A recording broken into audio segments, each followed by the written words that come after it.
السلام عليكم أصحاب تقاليد كحران channel كينا برهان بريقة كسر لوادي تامركي كوبوريس channel كا subscribe نوزار فيديو قادي أكيشن لايك ري أصحابتي نهور نور شوكتي هذا ومهسنتهين أصحابتي عصبنا وحللنا هاي channel كا نو subscribe قرايا قنبلال كفرتا سيدي مقالدة عصب إذين سو قاران أصحاب تقاليد عاو حربائنا إذا لو ذاقو قصة سو كسابسن قبريو آبيد قصداas oo aniga burhaan ahaan markii ay gabadhaas ila soo wadaagtay aan aad iyo aad taabata ay tahay anigana waxaan jeclaystay in adinka asxaabteyda ay idila wadaago mar walba waxaan jeclahay waxa la leeyahay wixii igu soo biira in ay idila wadaago qisada waxay ku bilaabanaysaa sida tan gabadhaan waxay tiri aabahay wuxuu guursaday hooyaday iyadoo yar oo 16 jir ah waagii hore dhalinyaradu way ismasaafaysan jireen waxaa dhacday hooyo inay uur yeelatay aabe wuxuu bilaabay markuu arkay hooyo inay uur yeelatay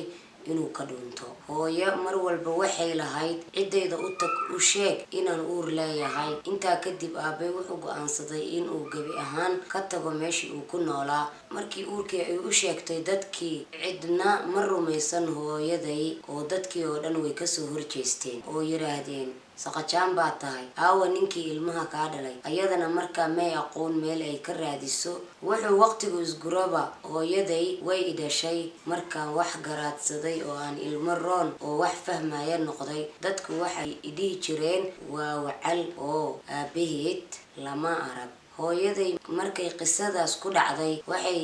go'aansatay magaaladay ku nooleed inay ka guurto waalid iyo walaal ehel iyo qaraabo ka dheeraato si ay maskaxdayda aysan damage u gaarin maadaama aan ilmo yar ahay hooyo way i korisay wayna igu dadaashay muddo kadib waa la i guursaday waxaana ilaahay i siiyay 6 caruur ah si aad u qiimo badan intaa kadib aabahay waxa ku dhacay nafsi wuxuu guursaday haween badan laakiin ilaahay waxba kama siin waxa ku dhacay dhiikar wuxuuna beelay lug iyo gacan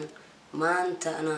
ana haayo oo xanaaneeyo waayo hooyo mar walba waxay igu waanin jirtay in aan ku daysan waayo qof walba maalintiisa ayaa xaq lagu leeyahay lagula xisaabtamaya marna ilaahay ma dayaco dadka la dulmiyay saxaabay intaas ku ekeed qisada gabadha ila soo wadaagtay waxaan rabaa marka waalidiin hadaan nahay inaan arin yar aan waalidka kala hadlo waalidkeena Soomaaliyeed ilmo markay yaryar yihiin ma dareeno mana la sheekaysano waxaa la rabaa ilmahaaga inaad la sheekaysatid inaad dareentid inuu waxyaabaha uu jecel yahay iyo waxyaabaha uu sameynayaan aad kala fahantid markaas kadib waxa ku fududaanaysa cunugan wuxuu mustaqbalka damacsan yahay inaad ogaatid especially gabdhaha yararka ah markay dhibaato ay ku dhacdo waalidka hadana anaga waalid waxaan la dhaqanaa sidii inay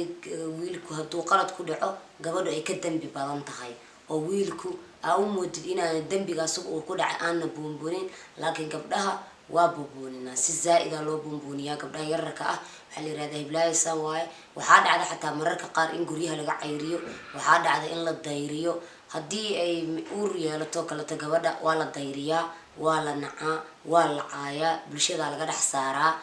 marka laakiin waxa laga yaabaa wiilasha inaan saas loola dhaqmin oo si ka fudud loo dhaqmo ama la iska fududeysto wiilku hadii uu dambi galo ama uu dambi ku dhaco laba buunbuuniyo sida gabadha loo buunbuuniyo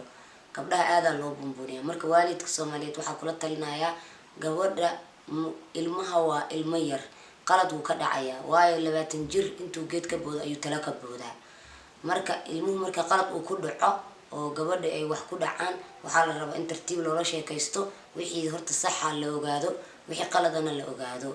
inta wixii ka dambeeya waxa ku fududaanaysa cunugaaga inaad saaxiib la noqotid inaad la sheekaysan kartid inaad wax walba asaga sirtiisa aad ka ogaa kartid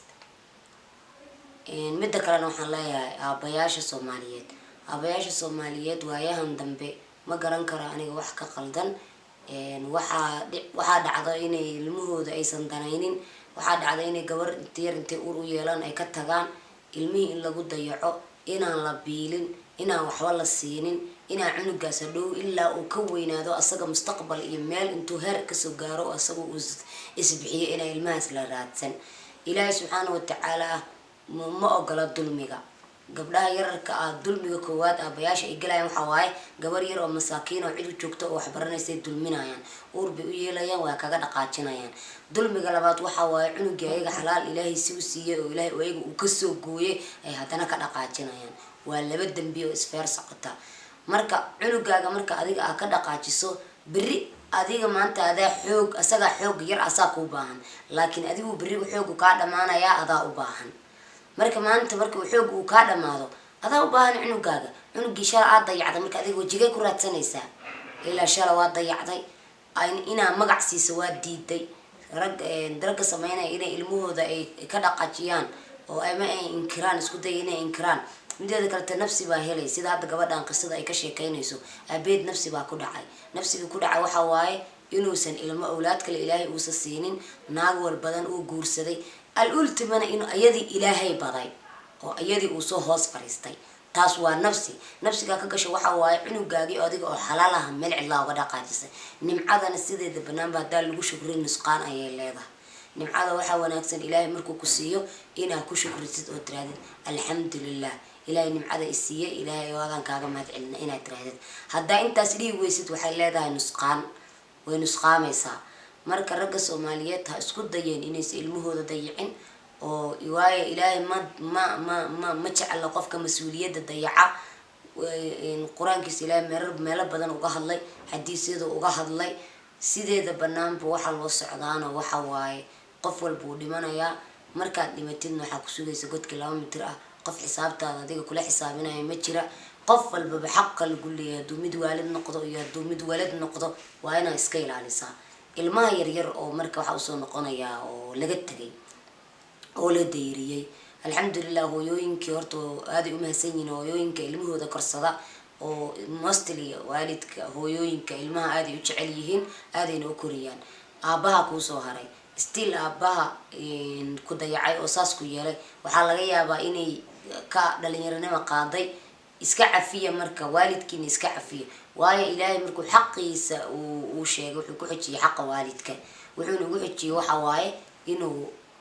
ayugana xaqooda uu adag yahay marka asaga tiis asaga ilaahay kula xisaabtamaya cunug yar marka adiga taa ka ficil qaadanin xumaantiisa adigana iska cafi una facaala samee markii aa weynaatid u facaala samee waayo adiga waxa laga yaabaa inaad ku liibaantid awlaadaada inuu ilaahay kuugu barakeeyo inuu qoyskaaga qoys fiican kuu noqdo